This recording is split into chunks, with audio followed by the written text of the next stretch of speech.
welcome to the Project Plum podcast. Thanks. Do you want to introduce yourself a little bit? Sure. What do you want me to Your name, how many kids you have. Sorry, this is my first time doing this. No, you're good.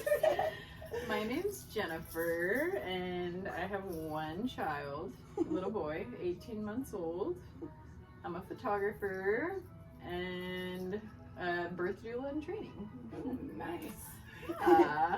So I wanted to bring you here to discuss what led you to being a doula, because I think that's so cool that you're doing that. But I bet it's difficult doing it during motherhood. I think everything's difficult. Exactly. No, same. So the thing that led me to becoming a birth doula, I've always been interested in it, but I guess the thing that gave me a push is having my son, having the birth that I had, the kind of traumatic experience that I had made me realize the power that just proper support could have had on my experience. And I feel like part of the healing process was and still is being able to help other women from having that sort of experience. And do you want to go into that, if you're okay with that? Yeah, I'm okay with anything. What kind of experience you went through?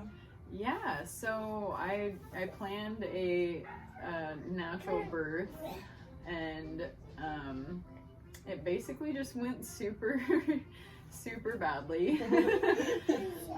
It was not at all what you expected. Definitely not. I mean, birth is never exactly what you expect. Exactly, yeah. Definitely had a lot of expectations, did a lot of preparation. I thought I did a lot of preparation. To expect anything. Yes. I took a Bradley method course, and it wasn't as informative as I hoped it would have been. Nothing against the Bradley method. It was more so like the instructor wasn't super informative in my opinion, and I kind of left feeling like I didn't get all of the information that I was supposed to. And I don't even know what the Bradley method is. So the Bradley method is like husband coach childbirth, basically where your husband is your doula instead of hiring a doula. Oh, okay. So I had high expectations. But no, yeah, and then was your husband not as intuitive, or? Definitely not. Yeah. I think my biggest problem in my birth is that I didn't have the support that I needed. I mean, part of it was my fault. I was naive. I thought that birth was going to be a lot easier because I was this natural-minded person, and that have a pretty good pain tolerance, and I thought that I can outsmart the system and outsmart the doctors. I thought the same thing. I think we all kind of go into it thinking that. Yeah. And then things happen, and I realized really quickly my team didn't support me. Were just encouraging me to get, medicated because it hurt, obviously. My husband kind of seized up and was just, throwing up in the corner. Oh my God. And I was just left there having no faith in myself and just got out of control. So around, I'm sorry, go ahead. No, I was just going to say, I can see that. My husband, he similarly, I have a video where I was contracting and I didn't have an epidural yet because I was trying not to get an epidural. And so I have a video saying I'm contracting and he's sleeping and he's just snoring and just... Man, I swear. I know, but I mean, he couldn't do anything at the time except be my cheerleader, which is what I needed, but... Exactly. There was no sleeping during that point. Definitely not, and it's hard because there's... Unless people are really, really educated and really on your side and really believe in you, it's going to be hard for them to support you properly. I ended up getting an epidural around 8 or 9 centimeters. I just said, I can't do this anymore, and everyone was like, just get it, and I was like, fine, I'll just get it. I pretty much immediately just felt horrible about it because it was something I knew I didn't want. And then when you got the epidural, will you explain kind of Yeah, so at that point, his heart rate basically just tanked, and they wheeled me into the OR, just said, we gotta get him out right now. And I was crying the whole way over and screaming and just saying I don't want this. And then right when I got back to the OR, his heart rate stabilized, and they wheeled me back into the regular birth room, and they were like, okay, you can have a vaginal birth. And I was like, okay, cool. So I was like laying there for what, 2 hours maybe. I had they said I was pretty much complete except for the anterior lip on my cervix, so they said I couldn't push that whole time, even though I felt like I needed to. And so you should have listened. Yeah, I should have just listened to my body, but I chose to listen. I don't want to say like you should have done this. Oh, I should. I know I should have, but you know. But it's when you're being told from so many different directions what you should do at the moment, and you don't listen to your body. That's when things go bad. Yeah. Well, I think as women, we're kind of told that we can't trust ourselves, and we're kind of told that we need authority to tell us what to do, and yada yada yada. So that's basically what happened. I was just kind of listening to them at that point. I was vulnerable. Someone's hungry, huh?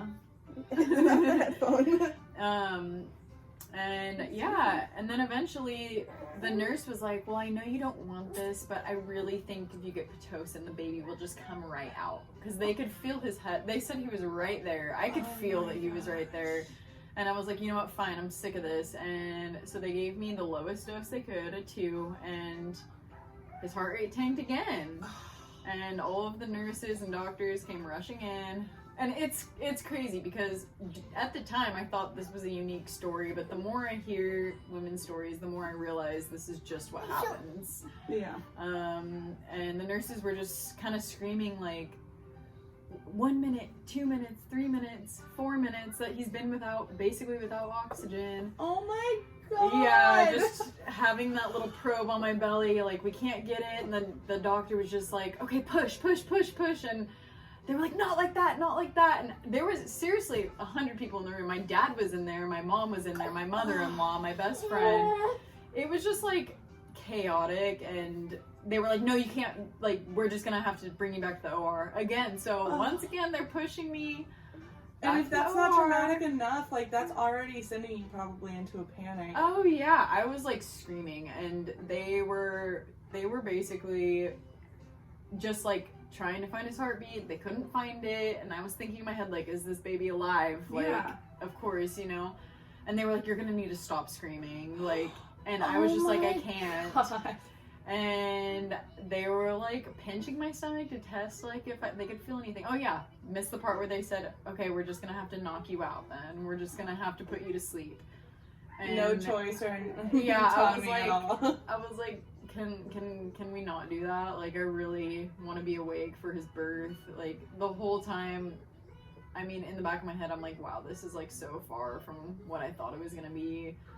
And then they cut me open, and I was still screaming the whole time, just in a panic, and they put so much stuff in my IV, in my epidural to because they needed to get him out so fast. They took him out eventually, and I heard him cry. That was like the only good memory I have from the whole thing. I know you know how it feels. No, exactly, because when Remington came out, he didn't cry at first. And so when I looked at him, he wasn't crying, and I started screaming, why isn't he crying, why isn't he crying? And it was probably only like 3 seconds, but like in my brain that lasted so freaking long. It's an eternity. Exactly. And then finally, like, I don't know what they did, but like he started crying, and then they immediately handed him to me. But best moment of your life. Yeah, similarly though, the doctors just did not believe me when I was laying there, and at first I was just complaining about the pain because I had gotten an epidural like 3 hours beforehand, and it had worn off. So and at that point I was like, I had been there for like 40 hours or something. So I was over it. And so and I was dilated last time they checked when I got the epidural at 6, so they expected it to be a while. And they told me if I didn't deliver by midnight, I would get a C-section. And so this is probably at like probably 8:30 or so, and I'm like, I don't feel like I'm dilated at a 6. I feel like I need to push.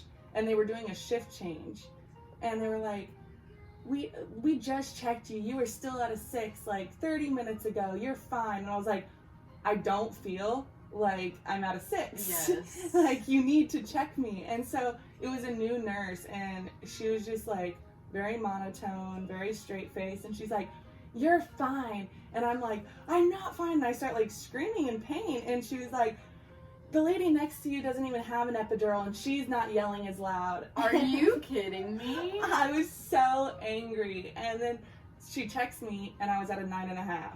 And she's like, it's time. And she like went to go get the team and everything. And I'm like, okay, but you don't apologize or say like, you're okay, like nothing, no encouragement. It's just like, oh, you're at a 9.5. Let me go get everyone, you know? Well, it's like, why can't, I just don't understand why doctors or other medical professionals can't trust women, that they know their bodies, they know what's happening. Exactly. Like, if they say that the baby's coming, the baby's probably coming. Mm-hmm. Like, if they say, I don't know, whatever they're saying, they have a reason to be saying that. They have intuition that's probably just as or more important than any medical test or medical procedure that they can do, in my opinion. No, mine as well. So it's a struggle. It is. Yeah. And so you want a natural birth again next time, right? Yeah, I want my redemptive experience after emergency C-section, and I don't know, it's just crazy that, like you and I were talking about before, like the impact that one event can have on you. Mm-hmm. When they pulled him out, I didn't get to see him for like 45 minutes at all. So I was just asking for him. I was numb up to my throat because of all of the stuff that they gave me. I felt like I couldn't breathe. I was complaining to the anesthesiologist, like, hey, like, I cannot breathe. Help me, help me. And he's just talking on the phone, looking away from me, ignoring me. And meanwhile, I'm like, can I please have my baby? Can I have him? God. And they were like, no, not right now. Just over and over. And when they finally did give him to me, there's this disconnect. I didn't feel anything. I just felt like, are you sure this is mine? Like, Oh my God. because the natural process, the natural hormones and chemicals that your body releases to bond with your baby were interrupted. That's something that you can't get back. No, definitely not. Did they give him to you after they had like wiped him off and like? Which is another thing I didn't want. I wanted him on me immediately. I wanted to see how he came out. I wanted no bath. I wanted delayed cord clamping. I wanted my placenta. I wanted to at least see it, and they didn't let me see it. I had an encapsulator ready. They said I couldn't have my placenta. What? It was like every aspect of and then I was puking the whole night my afterwards. God. Yeah, just a cherry on the top of the cake, right? Yeah. So- Also, I wanted to keep my placenta too, and I was gonna have my dad come and get it, and he started making fun of me. My doctor literally was like, that's as crazy as people who don't wash their kids for 2 weeks right when they get home. And I didn't wash my kid for me like neither. a month and a half. It's the same way. I still don't wash him very often. I'm like, he has all this goodness. Exactly. He has all the germs. All the good germs. And yeah, he was making fun of me, and then he was like, just eat liver, it's the same thing. And my husband was like, I told you liver was good for you. And I'm like, this is not at all what I wanted. You're like, no. So I just like didn't get my placenta, you know? And I've read so many things about that, about what they do with the placenta, and yeah, I just don't agree with that at all. And Yeah. so I wanted my damn placenta. Yeah, and you know what? It's those little things that when you've already had like a difficult experience, you're just like, can I just have this? Can I just have my placenta? Like, Literally. it's crazy. Like, you're in such a vulnerable state that small things at that point are going to be so much harder to deal with. And it's like, why not just give them what they want if it's not hard to do? Yeah. You know? Like, Yeah, it's so insane. So Yeah. dumb. But yeah, that was the gist of the story. And as hard and sad and traumatic and depressing as it was, it's definitely, I've come to terms with it, and the fact that I think that it happened for a reason, and the reason is to help other women, you know. I love that. So, yeah. And is this what you're gonna do forever? I want to do it on a part-time basis and kind of just stick to the ones that speak to me. You know what I mean? Yeah, and how do you plan to incorporate the photography business within the doula business? Definitely birth photography. I mean, that'll be so cool. Yeah, I've always wanted to do it, but it's hard because, once again, in hospitals, a lot of hospitals don't allow birth photography. They told me I couldn't take any pictures, and now I literally realized I didn't have a picture of me, my husband, and my child in the hospital, and I started bawling. Yeah, it's sad. Because that was the only thing I asked for, like, to everyone, and I planned on having a family photographer, but I had birth during COVID. So makes sense. My husband was the only one allowed in the room, and they wouldn't let me do anything. They wouldn't let me FaceTime my best friend. What? They said my husband started recording, like, me, and or taking a picture, and they said that he couldn't. See, that is like so insane to me because there's literally no reason not to. Yeah. Like, it's just so they don't get sued if they say something in the photo. Yeah. Straight up. Yeah, which is also insane. Like, that level of control is just gross to me. You literally have no autonomy once you step into a hospital. Exactly. Like, it's like they control everything. Exactly. And I mean, I don't dog on women for wanting to have a hospital birth. Like, if that's, you know, what makes you feel most comfortable, then I think that that's important. But it's going to be a fight if you don't want the normal things that they do there. And their normal is so far from what's natural. Yeah. So it's hard. It's really hard. No, definitely. They pushed me immediately to get an epidural, and I even when I was in pain, I was denying it at first, and they just made me feel like a fool, you know? Yeah. Like, it's just like, felt like I didn't have any knowledge over anything, and I questioned everything I knew in my heart to be true, and like, exactly. even things that, like, I just believed, like, it doesn't matter. Like, it doesn't matter whether the placenta has any nutritional value, it's mine. Yeah. And it should be my choice to get it. Exactly. Yeah, they it's kind of like they bully you to feel like you have to do what they want you to do, and they don't. It doesn't usually feel very respectful of what you want, your side of things, and etc. It's crazy. And I'm kind of gonna shift things, and I hope you don't mind, but is that kind of what led you to not vaccinating? I have always not wanted to vaccinate. I've always had a really, I just have had a bad feeling about it for as long as I can remember. I don't like the idea of injecting foreign substances and chemicals and aborted fetal cells and infected monkey livers and heavy metals into myself or my kid.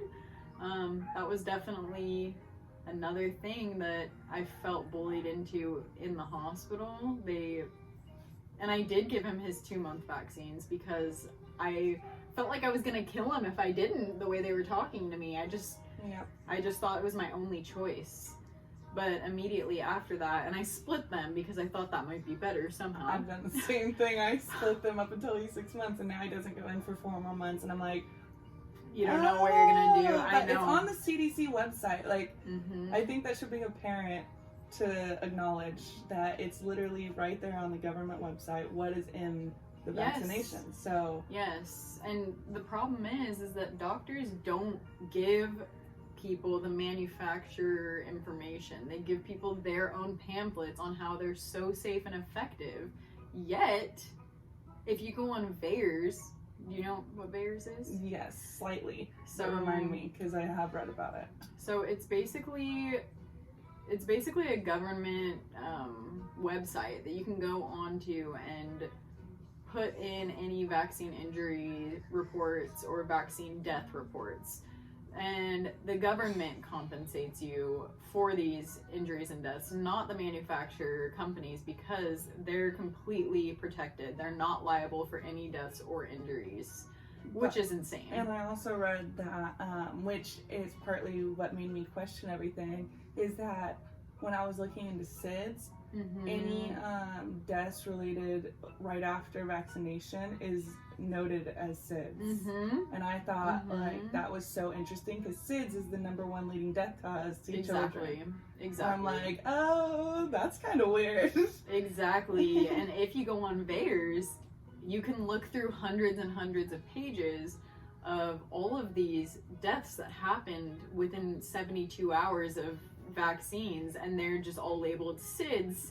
It's like sudden infant death syndrome is widely known to have quote unquote no known cause. Yeah. Yet they're seemingly all happening right around the times where children get vaccinated. And if you look at the vaccine ingredients, it's not surprising. And another problem I have is that when we were little, we got like 8 shots throughout our whole childhood. Yeah, and they get 8 shots in one visit. Yeah, that's every 2 months. Yeah, it's insane. And it's just it's just insane. It's complete, and it's mandated now. I mean, they say it's not mandated, but you know, if they take away all of your rights unless you get them, and you can't go to school without them, in my opinion, that's kind of a mandate. Like that's, you're forcing parents to make the choice to be a stay-at-home parent and educate their child on their own, or submit to this medical authority, do anything that they want to your body. And it's not like they ask, do you want to vaccinate? No. Let that be clear. No. It's, you go to the doctor and they say, you're here for vaccinations, right? Exactly. And that's what his 2-month, his 3-month, his 6-month was all about. Like they didn't, they checked his height, weight, and then the vaccinations. Exactly. And a lot of doctors, at least where we live, they won't take you if you don't vaccinate. I was asked when I called about the doctor, she's like, you plan to vaccinate, right? It's just, it's insane. It's, in my opinion, if we don't have medical freedom, we don't have freedom at all. Like, what is more violating than sticking foreign substances in your body and not telling you what it is or what it can do to you, and being told the lie that it's 100% safe and 100% effective? That's just a flat out lie. Like, there have been so many outbreaks of diseases amongst fully vaccinated schools in the USA. I'm sure in other places of the world too, but that just goes to show, if there are outbreaks amongst fully vaccinated children, these vaccines don't work. They don't. They might help in that sense, but who knows what other ailments they're causing. Who knows if the spike in cancer rates over the past 100 years is related to this, or the spike in allergies and asthma, or anything else. Or that the fact that United States is not healthier than any other country, like you're basically saying. Or, exactly. We, like, our obesity rates are out the window. We have our highest, like, death total is from, like, blood pressure. Exactly. And so it's crazy that these heart attacks and stuff are happening from just people not using the knowledge to eat right or exercise. And people literally laugh at that now. Like, oh, just eat right and exercise. It's the one cure-all. And it's like, no, it really is kind of the one cure-all. Exactly. It's treating the source of the issue, or preventing the issue in the first place, rather than using chemicals and artificial substances to quote unquote cure you. Because all of these cures or medications, they all have side effects, all of them. They all cause other problems, and then you're trying to fix the other problem with more chemicals. It's just so insane to me. Like, I just think that we've gone so far from our roots. Like, and the sad part is that if we do want to go back to our roots and we do want to just trust our bodies, we're told that we're baby killers. Like, it's just disgusting to me. And if you're questioning anything, which I think is so weird, because you know, like, you look at like the 70s and stuff, and like the hippie culture used to be like, no vaccinations, don't trust the government, and now it's like, get the COVID vaccine. This experiment, like, participate in this experiment that they're doing. Be a guinea pig, and risk trust your the life. government fully. And it's like, what? When did we ever think, like, weren't you, like, wasn't everybody complaining about the government? Hasn't everyone complained about the government? Yeah. Like, everyone has agreed that the government has not done us right. Exactly. And so. And now we're trusting them literally with our lives with the COVID vaccine. Yeah. That is, oh my gosh, it's just. And the vaccines for our babies and the next generation. Our babies that are immunocompromised because they're new. Yeah. And literally, vaccine commercials say if you're immunocompromised, don't get vaccines. Like, it just doesn't make sense. Yeah, I was watching, like I said, my guilty pleasure has been Married at First Sight. So I was watching Married at First Sight, but now I passed season 9. Well, I started on season 9, so I'm not that crazy, but I finished what's on Netflix. Yeah, exactly. But I started season 10 on the website, so now I have to deal with commercials. So all the commercials have been about pharmaceutical medications. And I'm like, this is just so weird. And you know, like when I was on Twitter when I don't know who made a speech, the royal family made a speech. And during the commercials, everyone was like freaking out in different countries because in different countries it's illegal to host pharmaceuticals on commercials, and they're like, this is so weird. Is this what America is? Like, do you guys do this regularly? And it's like, yeah, we're just in a bubble and no one realizes how weird it actually is that we're advertising medications to people, and it's showing like people walking in sunsets on a beach, and it's like, but the side effects are friggin' death and you know, like there's just so many side effects. The side effects last longer than it's the majority of the commercial, you know? Exactly. So it's just so weird that this is normalized, and especially on like social media and the new generation, it's like normal to just believe it. Exactly. People are just totally brainwashed, and I'm sure you've been there too, and I certainly have been there, like just thinking, I don't know, just the older I get, and now that I have a child of my own, and like in the effort to protect him, I feel like I've just been able to open my eyes and realize, wait, not everyone's on our side. Like, we have to advocate for our children, and we're the only advocate that they have.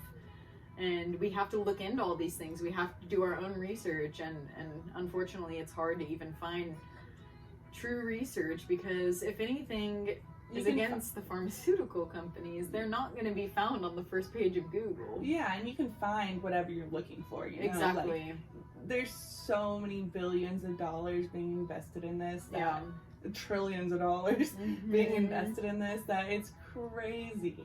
Absolutely crazy. That, I mean, there's study after study in regards to anything that you look for, which is so hard, and you have to make your own informative decision. Yeah, exactly. And informed consent just unfortunately isn't really a thing here, because they tell you what they want you to do, and they tell you this is the way to go and this is safe, and they don't give you the opposite side of things. And even like on pharmaceutical commercials, you hear the side effects in a way that makes it seem like they're definitely not going to happen. They just have to say it. You know, you hear people say, oh, well, they just have to say that. It's like, they have to say that because it can happen to you. Yeah. It's a very real risk.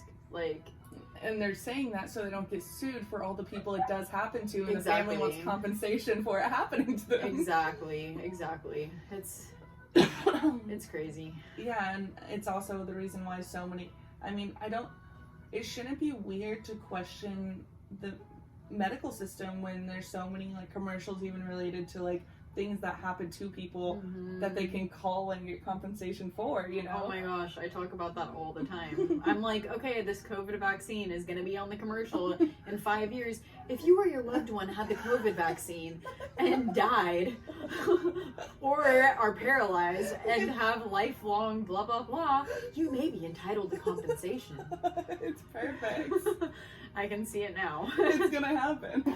And I don't think it should be normal for, if you want to get vaccinated, I completely support your decision. Mm-hmm. I want that to be known. Yeah. It is your choice, but Exactly. if I don't want to, I shouldn't have to, and I shouldn't have to reveal Mm-hmm. whether I do or not. And you shouldn't have to be bullied about it, because the people that do vaccinate their children, that's their choice, and they're being good parents for doing it. Exactly. Whatever, okay, you do you, boo, but if I don't want to do that, it's my choice too, and Mhm. I probably am doing more research than most people on it, so Mhm. don't say I'm being ignorant. Yeah, Yeah. it's crazy. Yeah, It agreed. really is. Agreed, for sure. So you plan obviously not to vaccinate any of your children, right? Definitely not, even if it means homeschool. And that was what I was gonna lead up to, is do you plan on homeschooling your children?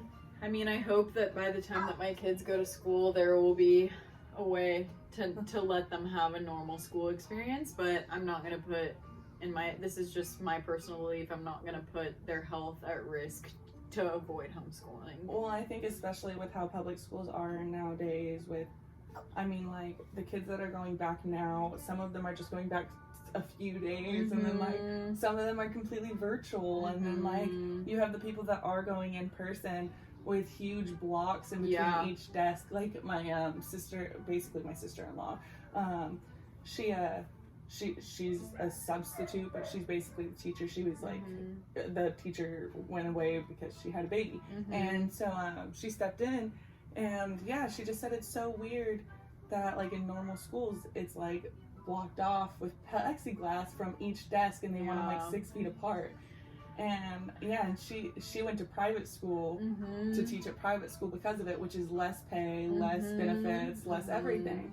So it's like you have to kind of look at what you're getting. Like, is your child even going to be socialized in school these days, or are they going to have to stay as far as possible away from human contact? Like, it might even be worth it to have homeschool groups with other parents and other children, and let our kids actually play together and socialize. That's what my husband and I were talking about, because I have an AA in English, and so he was like, you should just continue and then homeschool other kids, you know? Yeah. And then do it, like, we have enough room to host it here. Like, exactly. We want to go to Idaho, so. That's amazing. Everyone does these days. I know, right? Can't say I blame them.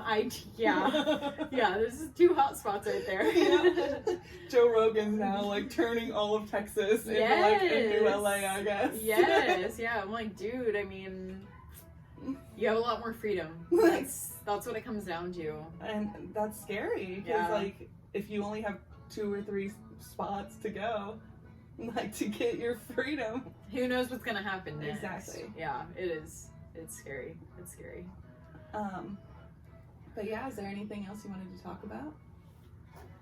Man, not that I can think of. I just can put a note out there to everyone who's listening to open your mind and stand up for yourself, and don't be afraid what other people think of you, because you got one shot with your children. Like, you have one shot to be the mother you want to be. I mean, it's never too late, but don't let people scare you into making decisions. And you realize, I don't even know if this is going to be able to be aired, because I'm going to try to put this with the first 3 episodes, so I'm going to send it into Apple, and they have to review it, so we'll see if it gets accepted. See what happens. Yeah, but even so, the comments are going to be filled with so many fun people, with so many hater lemonaders. But, sorry. Okay. Thanks for being a part of this. Of course, thank you for having me. Of course.